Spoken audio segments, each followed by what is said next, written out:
जो शुरू हो चुका है। ऑडिशंस चल रहे हैं और देश भर से सिंगिंग टैलेंट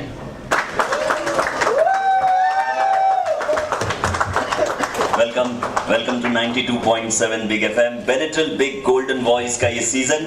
और मैं ये रिक्वेस्ट करता हूं उज्जवल त्रिवेदी जी से कि यहाँ पर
किसी को खिलाना है खुद ही खा। एक दूसरे को खिला मेरा बर्थडे एक दूसरे को खिलाइए। अरमान का बर्थडे भी था तो उसके लिए। क्या बात है, बिलेटेड हैप्पी बर्थडे जी, क्या बात है। Alright, mike please, mike. और इसको हटाइए। इसमें बेनेड्रिल तो नहीं है? नहीं, इसमें बेनेड्रिल हाँ डिपेंड करता है, क्योंकि आप लोगों को कैसा बेनेड्रिल है, क्योंकि मेरे करियर को सिर्फ 2 इयर्स हुए और एट एन अर्ली स्टेज मुझे लगता है कि एक यंग एज पे मुझे एक अपॉर्चुनिटी मिली टू बी अ जज and it's a great feeling. And जितना we can find new talent and promote new talent through our films, our music, तो this is a great platform and I am happy and proud to be part of this. ऐसे ही एक show से आपने भी कहीं ना कहीं शुरुआत की थी। हाँ जी, मैंने उस एक्सपीरियंस के बारे में बताया। मैं एक्चुअली जब 10 साल का था, मैं सारेगामापा में मैंने भाग लिया था और आज मुझे लगता है कि I am on the other side of the table and थोड़ा सा वियर्ड भी लगता है, लेकिन I am feeling really awesome because we are promoting young talent and मुझे लगता है कि इंडिया में यंग टैलेंट का ऊपर आना और उभरना बहुत इम्पोर्टेंट है एंड ताकि वो बॉलीवुड में अपना एक नाम बनाए एंड हमारे देश का नाम आगे इंटरनेशनल में एक ग्लोबल एक्सपोजर लेके आए। तो आई थिंक ये बहुत ही अच्छा इनिशिएटिव है and I am really proud कि मैं ये अपने भाई के साथ कर रहा हूँ। So I am really excited, looking forward to it.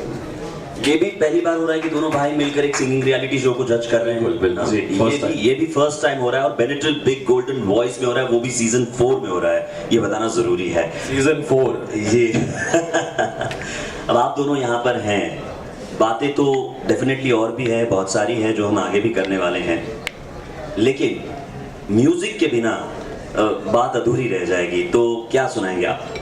अमल एक गाना सुनाए, मैं गाना सुना, चूज कर लो पहले कौन सा गाना डालो। ठीक है, you start with.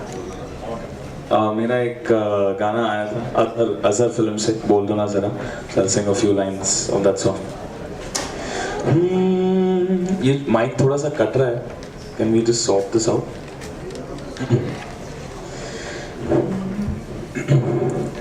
इतनी मोहब्बत करो ना, मैं डूब न जाऊं कहीं, वापस किनारे पे आना, मैं भूल न जाऊं कहीं, देखा तब से चेहरा तेरा, मैं तो हफ्तों से सोया नहीं, बोल दो ना जरा दिल में जो है छिपा, मैं किसी से कहूँगा नहीं। Come on. बोल दो ना जरा दिल में जो है छिपा, मैं किसी से कहूँगा नहीं, मैं किसी से कहूँगा नहीं।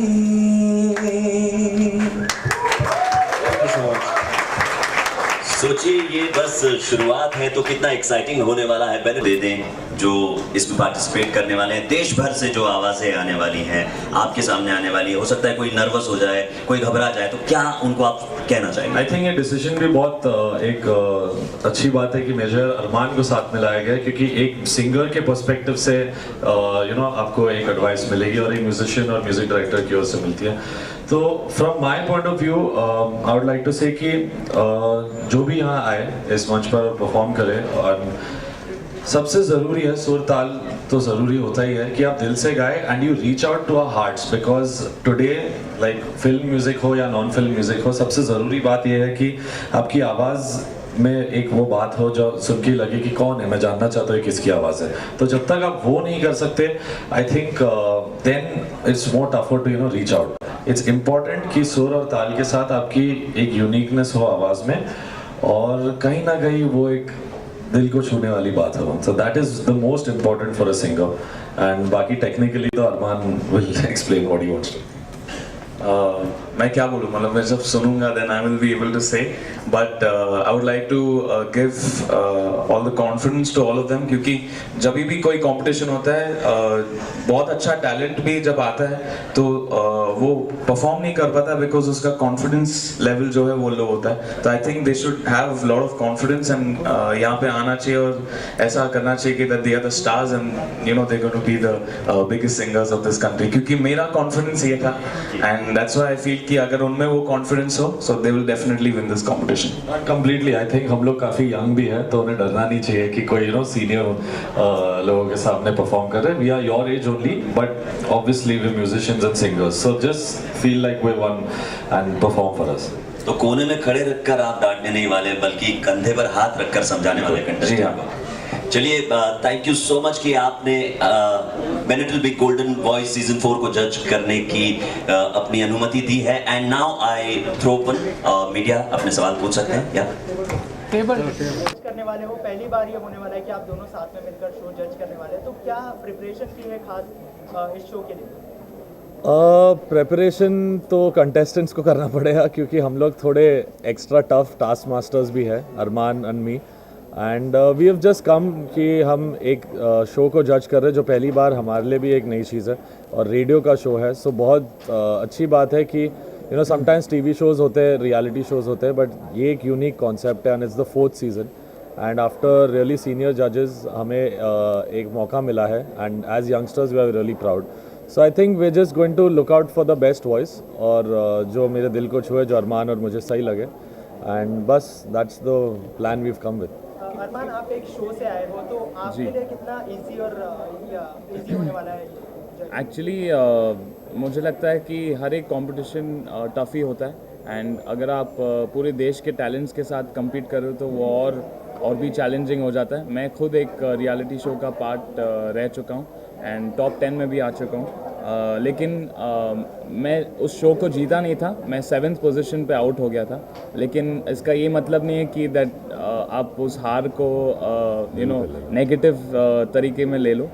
मैंने उसके बाद और मेहनत की and I went and did Bollywood playback singing and जो मेरे ड्रीम्स थे उसको चेज़ किए। तो आई थिंक कि जीतना और हारना इतना मायने नहीं रखता है। इस कंपटीशन में कॉन्फिडेंस के साथ और टैलेंट अगर है आप में तो I think definitely the real winner will come out of this competition. इसके अलावा जजेस की बात करें तो हमेशा 2 या 3 जितने भी जजेस हो एक सलाह मशवरा की ज़रूरत पड़ती है। तो जी। आप दोनों का कोऑर्डिनेशन कितना अच्छा है, क्योंकि अमाल म्यूजिक डायरेक्टर है, आप प्लेबैक सिंगर हैं, तो कैसे एक्चुअली coordination बेस्ट कॉम्बिनेशन है क्योंकि आपको दोनों पर्सपेक्टिव से एडवाइस मिलेगी।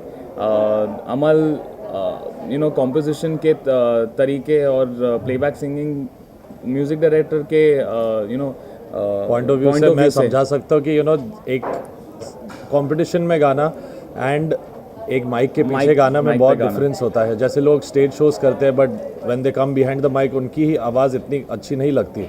सो maybe I can guide them with mic techniques की इतना एक्सप्रेशन होना चाहिए, नहीं होना चाहिए। तो एक अलग ही यूनिक कॉम्बिनेशन बना है ऑफ माइन एंड अरमान्स, क्योंकि एक सिंगर का पर्सपेक्टिव और एक कंपोजर का पर्सपेक्टिव आपको मिलेगा। राइट। इसके अलावा अरमान, अभी आपका जन्मदिन गया है, जी। Belated happy birthday. Thank कैसे you, सेलिब्रेट किया आपने अपना जन्मदिन? मैं एक्चुअली लंदन में था, यूके में, एंड वहाँ पे मैंने अपना बर्थडे सेलिब्रेट किया, 21st बर्थडे। एंड वहाँ पे मैं अपने वर्ल्ड टूर को प्रमोट कर रहा था। तो उसी दौरान मैंने सोचा कि क्यों ना मैं अपने बर्थडे को भी वहाँ पे सेलिब्रेट करूँ। तो बहुत ही मज़ा आया and I just came back. मैं आज सुबह ही आया हूँ वहाँ से। इसके अलावा बॉलीवुड में बहुत सारे जजेस को देखा होगा आपने, तो बहुत सारे जजेस को देखा होगा, जी। अमाल आपने भी देखा होगा, तो ऐसा कोई जज है जिसको आप इंस्पायर्ड करते हो बॉलीवुड में, जिसको आप ध्यान में रखकर शो को जज करने वाले हो? ध्यान में रख के तो नहीं कर रहा। मेरे अंकल बहुत सुपर्ब जज रह चुके हैं इंडियन आइडल के लिए। He is been the face of Indian Idol. So उन सब में से कुछ ना कुछ सीखने मिलता है। आई थिंक सलीम मर्चेंट जो है इंडियन आइडल के भी जज रह चुके हैं, तो सबसे मैं काफ़ी कुछ सीख रहा हूँ। सलीम सर से क्या काम को मैं असिस्ट भी कर चुका हूँ। तो उनकी जजिंग स्टाइल मुझे बहुत पसंद है क्योंकि वो ऑनेस्ट है एंड जो उनके दिल में होता है वो साफ साफ कहता है कंटेस्टेंट से। So Salim Merchant and Anu uncle, इन लोग दोनों की स्टाइल से आई लाइक द वे दे जज। अरमान, what about you? मेरा पहला टाइम है जजिंग का, तो मुझे कुछ भी नहीं पता है। बट मैं सिर्फ सिंगिंग पे फोकस करना चाहता हूँ और टैलेंट पे फोकस करना चाहता हूँ। एंड जिसकी भी आवाज़ हमारे दिल को छुए, I think that's the most important. क्योंकि feel is really important. Obviously सुर ताल भी बहुत इंपॉर्टेंट है फॉर अ सिंगर, लेकिन आज के ज़माने में आज का जो प्लेबैक सिंगिंग उसमें फील बहुत ऊपर आ चुका है इन टर्म्स ऑफ प्रायोरिटी। तो मुझे लगता है कि जब किसी का एक वॉइस का जो क्वालिटी और वो फील हमें छू जाए, तो I think that is what we'll be searching for. That will be the golden voice. ऐसा कोई जज है अरमान जिसकी क्वालिटीज आप खुद में अडॉप्ट करना चाहते हो? मैं अपना खुद का एक जजिंग क्वालिटी लेके आना चाहता हूँ। ये सबसे पहली बार मैं कर रहा हूँ, तो I would like to create my own style and my own unique way. काफ़ी सारे हिट सिंगर्स दिए हैं आप दोनों भाई ने मिलके, तो फिर कौन आगे आने वाले कौन से गाने रहेंगे, किस तरह के रहेंगे? अभी मेरी एक फिल्म है बार बार देखो, जो आज काला चश्मा करके उनका एक गाना है, बट सेकंड सॉन्ग जो आ रहा है 100 आसमान, वो अरमान ने गाया है, मेरा म्यूज़िक है। So that will be coming soon. बस यूजुअली जितने भी गाने आप मैं रहूँ या ना रहूँ, लो बोल दो ना ज़रा सब तेरा, जब जिस बार मैंने और अरमान ने साथ में एक गाना किया जब मेरा म्यूज़िक और इसने गाया है, वो आप लोग सब ने बहुत पसंद किया, बहुत प्यार दिया। तो I think this song will also reach out and reach in to your hearts. Kala Chashma की अगर 2 लाइन ऑडियंस के लिए हो जाए, आप दोनों की आवाज़। सर, काला चश्मा मेरा गाना नहीं है और मुझे आता नहीं है पंजाबी, तो मैं नहीं गा पाऊँगा, बट सुपर हिट गाना है बादशाह का। तो मैं चाहता हूँ कि आप यूट्यूब पे देखो, व्यूज़ बढ़ाओ, मुझसे मत गवाओ। कंटेस्टेंट को क्या मैसेज देना चाहिए? कंटेस्टेंट से यही कहना चाहता हूँ कि अगर आप यहाँ पे आ रहे हो, इस एक फोकस से आना चाहिए that you really take singing seriously, और आप फिल्म्स नॉन फिल्म्स इन दोनों पे फोकस करें, क्योंकि मैं चाहता हूँ कि मैं एक ऐसी आवाज़ ढूंढूं, क्योंकि I am always on the lookout for new voices, और ऐसी कोई आवाज़ मुझे मिले तो I would really surely want to use that voice in my films और in my singles that I do. तो एक यूनिक आवाज़ की तलाश है, और जो जीतेगा ये कंपटीशन या जीतेगी ये कंपटीशन, मैं उनके साथ काम करूँगा and I will surely give them a song in my films. Thank you so much. Thank you. Thank you. Done sir. सही है.